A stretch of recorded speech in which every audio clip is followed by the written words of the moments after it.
O apocalipse como espelho da psique. O cinema pós-apocalíptico, frequentemente relegado ao campo da ficção especulativa, revela-se, sob o olhar psicanalítico, como expressão simbólica dos abismos interiores da psique humana. No filme Eu Sou a Lenda, 2007, a devastada paisagem de Manhattan funciona como metáfora expandida do inconsciente coletivo em colapso, um campo onde ruínas externas espelham desintegrações internas. A narrativa, ao articular solidão, medo e esperança em um cenário desolado, projeta o dilema ontológico do sujeito moderno diante da própria fragmentação. A figura central, o virologista Robert Neville, assume a posição de ego isolado, cercado por forças incontroláveis que personificam conteúdos inconscientes reprimidos. Sua existência solitária em meio ao colapso da civilização remete ao mito do herói arquetípico em sua travessia interior, jornada que Jung denominou de processo de individuação. Nesse percurso, o sujeito confronta suas máscaras, persona, medos ocultos, sombra, impulsos primordiais, animal, e o princípio unificador da psique, self. O ambiente urbano deserto, com prédios invadidos por vegetação e ruas silenciosas, revela um mundo onde o logos civilizatório fracassou. Este colapso não é apenas externo, mas psíquico. A dissolução dos laços sociais, da linguagem partilhada e da alteridade representa o retorno ao caos indiferenciado do inconsciente primitivo. A cidade torna-se um espelho mitológico da alma em desintegração, onde cada espaço geográfico reflete uma função psíquica arquetípica. Na figura de Neville, observa-se o conflito entre persona racional científica e os conteúdos sombrios que emergem à noite. Sua tentativa de manter rotinas diárias e rituais de normalidade, exercício físico, alimentação controlada e diálogo com manequins, evidencia uma defesa contra a dissolução do ego. Essa manutenção artificial da ordem pode ser compreendida como um mecanismo de repressão frente ao colapso simbólico do outro. A polaridade entre dia e noite, estruturação fundamental do filme, simboliza a tensão entre consciência e inconsciente. Durante o dia, Neville domina o espaço, estabelecendo o controle. À noite, a sombra irrompe sobre a forma dos infectados, criaturas deformadas que evitam a luz e habitam as ruínas. A alternância cíclica entre luz e trevas configura uma dialética interior, o ego iluminado confrontando os resíduos rejeitados de sua própria constituição. O vírus que destrói a humanidade pode ser interpretado como uma metáfora da híbris científica, o excesso de racionalidade que, ao tentar dominar a natureza, desencadeia sua vingança simbólica. Essa destruição auto-infligida revela uma cisão entre o espírito humano e o instinto, tensão essa que, para Jung, se manifesta como doença da alma moderna. Neville, nesse contexto, é tanto vítima quanto cúmplice da tragédia, espelhando o ego inflado que crê poder redimir o mundo apenas pela técnica. No plano simbólico, Eu Sou a Lenda não narra apenas um colapso social, mas uma psique em busca de reintegração. A ausência de relações humanas reais, substituídas por vínculos imaginários, manequins, memórias, músicas, denuncia uma dissociação radical do self, indicando que a individuação foi interrompida ou sequer iniciada. O sujeito, incapaz de olhar para dentro, permanece aprisionado em sua ilusão de controle e onipotência. Assim, a introdução da obra apresenta-se como um prelúdio arquetípico da jornada psíquica que será narrada ao longo da trama. Entre ruínas e silêncios, emerge o drama de um homem que carrega em si não apenas os restos de uma civilização extinta, mas as possibilidades, ainda embrionárias, de um renascimento interior.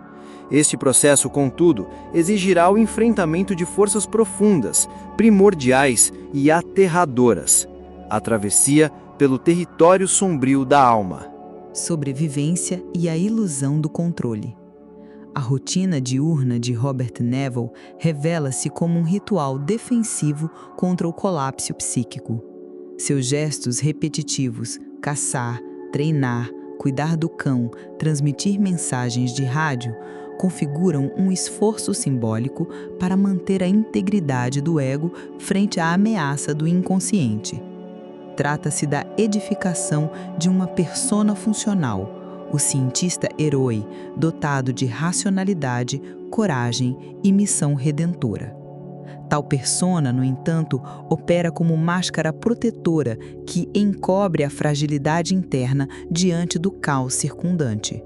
A ilusão de normalidade que Neville cultiva ao conversar com manequins ou assistir filmes infantis como Shrek representa uma tentativa de restaurar vínculos arquetípicos perdidos.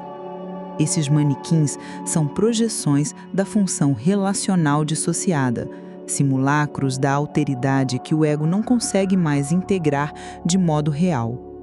Observa-se aqui a negação da solidão ontológica por meio de fantasias compensatórias, expressão de um ego que, confrontado com o vazio, constrói delírios de convivência para preservar-se da loucura. A escolha de assistir repetidamente ao mesmo filme e decorar suas falas configura uma regressão simbólica à infância, ao mundo da repetição segura e do encantamento controlado. O riso diante da comédia anima é, na verdade, uma defesa contra o desespero. Jung descreve esse tipo de comportamento como um retorno inconsciente ao arquétipo da criança interior, em busca de um útero psíquico que proteja da angústia do abandono cósmico. O cachorro Samantha, por sua vez, não é apenas um animal de estimação, mas a última ponte viva entre Neville e o mundo instintivo. Ela corporifica o arquétipo do companheiro fiel, que guia o herói nas fases iniciais da jornada. Ao proteger e dialogar com o cão, Neville preserva uma relação simbólica com seu lado mais instintivo, ainda não corrompido pela racionalidade excessiva. A presença da cadela funciona, portanto, como âncora afetiva e contenção da sombra animalizada que habita os infectados. As cores diurnas, que dominam o espaço urbano, verdes e amarelos, resultado da invasão vegetal e da luz solar, expressam o princípio consciente da esperança e da vitalidade. Porém, essa vegetação que brota sobre a civilização falida também é símbolo do retorno do reprimido, da natureza indomada que reclama seu espaço. Trata-se de uma imagem ambígua, ao mesmo tempo regeneradora e ameaçadora, como o inconsciente, que cura ao mesmo tempo em que dissolve as estruturas do ego. A trilha sonora, especialmente as músicas de Bob Marley, assume papel ritualístico. Ao repetir canções que evocam resistência e positividade, Free Little Birds, Neville tenta preservar um ethos espiritual diante da devastação. No entanto, tal música também revela o quanto o personagem se agarra a um ideal cultural desintegrado, como se as canções servissem de mantra contra o vazio. Trata-se de uma espiritualidade sem transcendência, uma fé aprisionada à memória.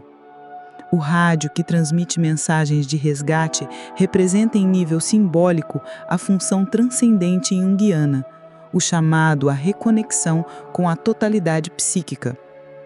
Neville, ao repetir diariamente esse gesto, demonstra ambivalência. Busca o outro, mas também teme sua aparição. O apelo ao outro é simultaneamente expressão de desejo de comunhão e resistência à alteridade real. O rado torna-se, assim, eco de um self silencioso que insiste em se manifestar.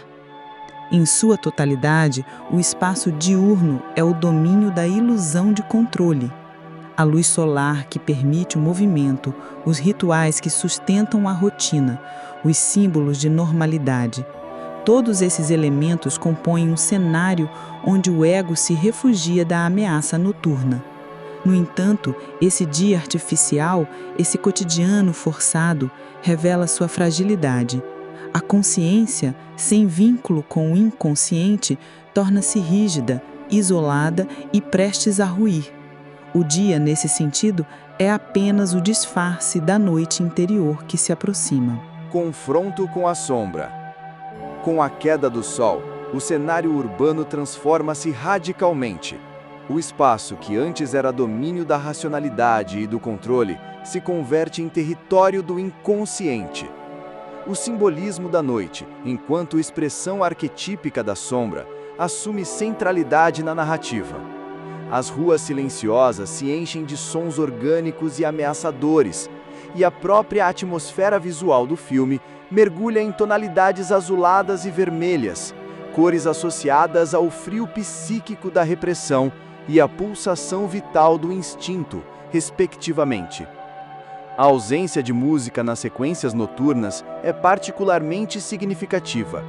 Em contraste com as cenas diurnas regidas pela trilha de Bob Marley, as noites são invadidas por ruídos bestiais, grunhidos e silêncio denso. Trata-se de uma quebra abrupta da ilusão de normalidade que a persona científica de Neville tenta manter.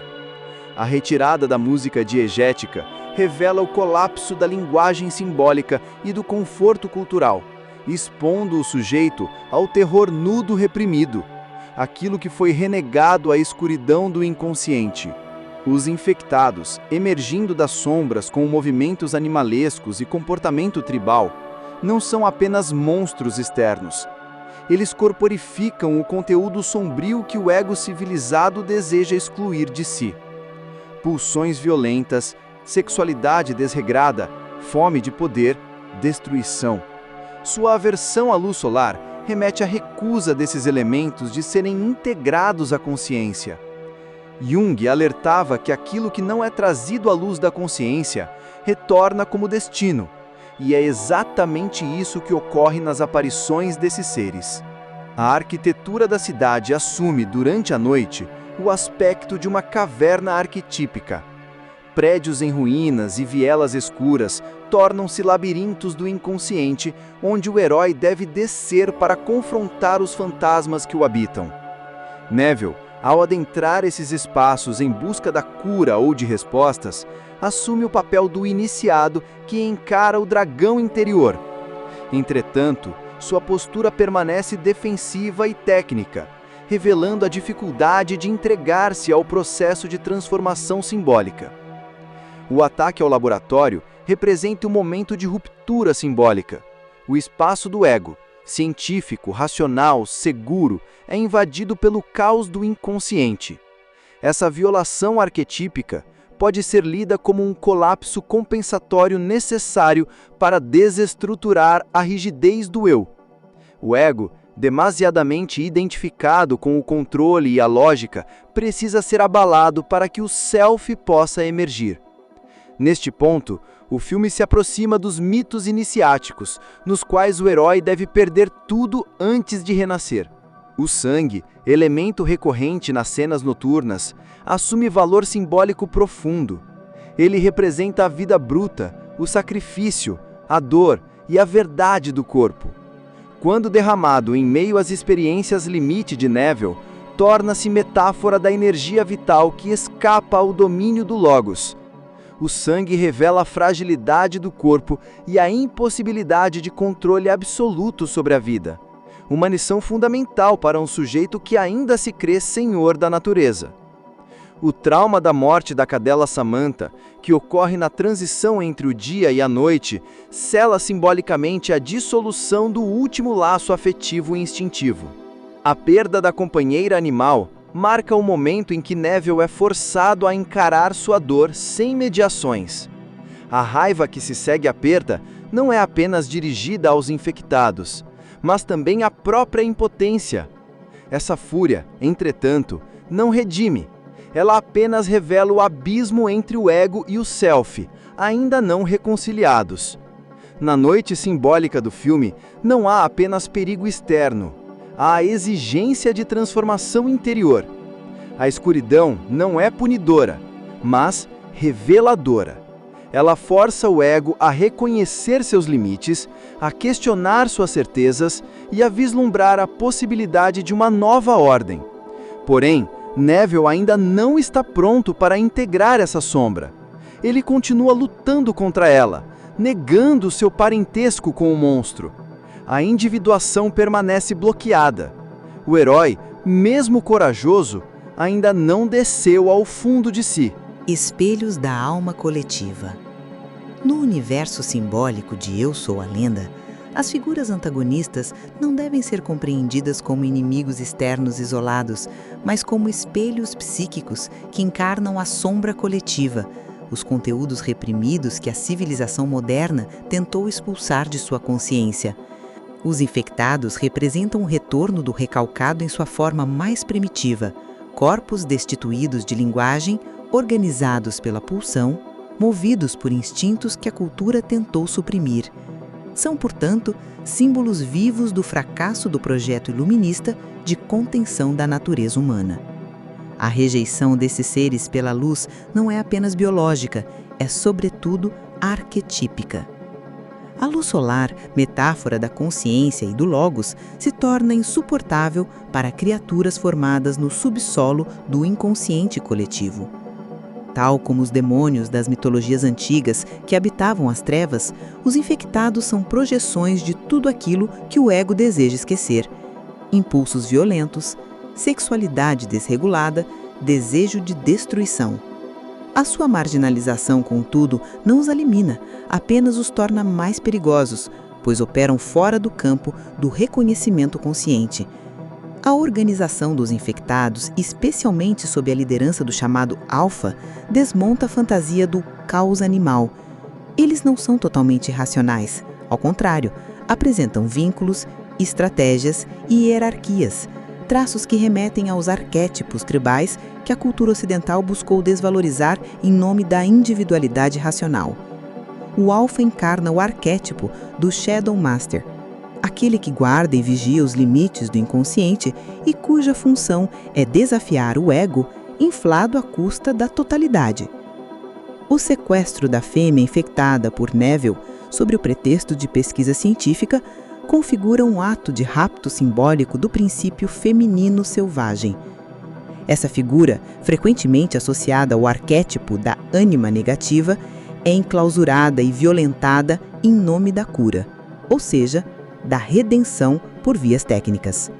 O ataque subsequente do Alfa, movido por fúria e dor, deve ser compreendido como exigência arquetípica de restituição. A sombra exige reparação por ter sido aprisionada pelo logos masculino em sua vertente dominadora e separativa. O próprio Alfa não busca aniquilação indiscriminada, mas defesa. Ele age como um guardião do equilíbrio arquetípico que foi violado.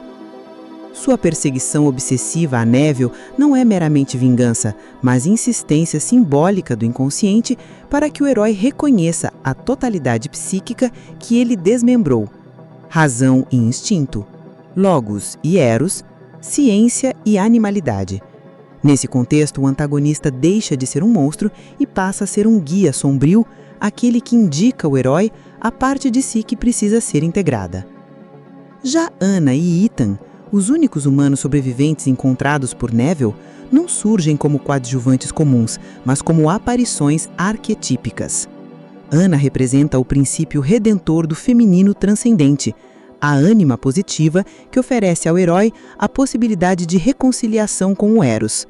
Sua fé em Deus e sua escuta simbólica, Deus me disse para ouvir o rádio, deslocam a narrativa para além da lógica empírica e introduzem o arquétipo do transcendente, aquilo que excede o racional e aponta para a totalidade.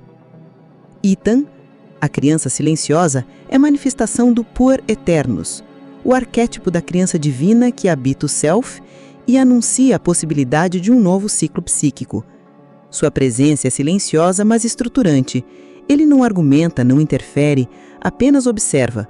Sua função é ser imagem viva daquilo que ainda não foi corrompido. A potencial de renascimento que se oferece ao ego quando este aceita a dissolução de suas defesas narcísicas. Ele é o símbolo da regeneração que Neville já não pode alcançar. Esses personagens, antagonistas e coadjuvantes, funcionam como forças compensatórias dentro do campo arquetípico da narrativa. Não são bons ou maus em sentido moralista, mas necessários em termos estruturais para o processo de individuação. O herói está cercado por espelhos simbólicos que lhe revelam o que ainda não foi integrado: seus desejos negados, sua espiritualidade perdida, sua capacidade de renascer. O drama trágico emerge do fato de que, embora esses espelhos estejam à sua volta, Neville permanece cego a si mesmo. A integração interrompida e seus ecos contemporâneos. O desfecho de Eu Sou a Lenda, marcado pelo sacrifício de Robert Neville, revela não uma conclusão redentora, mas o trágico fracasso da individuação. Embora o personagem entregue sua vida em nome da cura, o ato final não configura síntese psíquica, mas ruptura. O ego, ao se imolar, preserva o mundo externo, mas permanece incapaz de integrar sua própria sombra. Assim, o herói morre como mártir da razão, não como iniciado na totalidade simbólica do self. A figura de Neville encerra-se como um Cristo científico, uma persona sacrificial que assume o sofrimento da coletividade, mas o faz sem verdadeira transformação interior. A redenção oferecida não é simbólica, mas biológica. A cura como salvação médica, não como reconciliação psíquica. Essa solução revela a permanência da cisão entre corpo e espírito, logos e imaginação, instinto e consciência, marcas da civilização que ele representa até o fim. A recusa de Neville em ver nos infectados traços de humanidade é o que o impede de concluir o processo de individuação. Para Jung, a sombra não deve ser destruída, mas reconhecida. A projeção contínua do mal no outro, aqui simbolizado nos infectados, mantém o ego fixado em sua posição defensiva. A cura, então, torna-se parcial, pois é alicerçada sobre a negação de uma parte fundamental da psique. O self permanece inacessível porque o herói se recusa a incluir um monstro em seu espelho. No plano coletivo, essa estrutura simbólica reverbera com força nos dilemas contemporâneos. A pandemia global recente, com seus traumas, confinamentos e fantasias de pureza sanitária, reproduziu em larga escala o drama de Neville. Tal como ele, o sujeito moderno construiu rotinas de controle, se isolou e projetou no outro contaminado o medo de sua própria fragilidade. As respostas sociais foram, em muitos casos, rituais de defesa psíquica, como o negacionismo ou fundamentalismo higiênico. A figura do herói moderno, produtivo, eficiente, racional, também entrou em colapso. O esgotamento psíquico crescente, representado em quadros clínicos como burnout, reflete a mesma rigidez que levou Neville à ruína. A persona heróica, quando não flexibilizada, torna-se prisão. O sujeito contemporâneo, ao negar sua sombra, emoções reprimidas, vulnerabilidades, instintos, se aproxima do destino de Neville: sacrificar-se pelo ideal de controle, sem jamais olhar para dentro. Da mesma forma, o antagonismo social crescente, marcado por polarizações, guerras culturais e demonização do diferente, é expressão coletiva do mesmo drama simbólico. O infectado contemporâneo é sempre o outro, o imigrante, o opositor ideológico, o portador do vírus moral. Ao projetar a sombra no exterior, a cultura perpetua o ciclo de destruição, inviabilizando o nascimento de uma nova consciência. O inconsciente coletivo, não integrado, retorna como barbárie disfarçada de justiça. Nesse sentido, a lenda de Neville é a de um ego que preferiu a morte à transformação. Sua recusa em reconhecer o parentesco simbólico com os infectados impediu a reconciliação com a totalidade. A ânima, Anna, e o puer, Ethan, escapam, levando a cura, mas sem o herói. O self ressurge, mas não para ele. É uma nova era que se anuncia, onde o ego antigo, inflado e isolado, precisa desaparecer para que outra ordem psíquica possa emergir. Em última instância, Eu Sou a Lenda é uma fábula trágica sobre os perigos da unilateralidade psíquica. A verdadeira cura não está no sangue, mas na aceitação do outro, inclusive aquele que habita as trevas do próprio ser. Como advertiu Jung, quem olha para fora, sonha. Quem olha para dentro, acorda. Neville permaneceu sonhando com um mundo controlável, limpo, científico. Sua morte sela não a salvação da humanidade, mas o preço que se paga por ignorar que o monstro do lado de fora sempre foi parte da alma que se recusou a ser vista.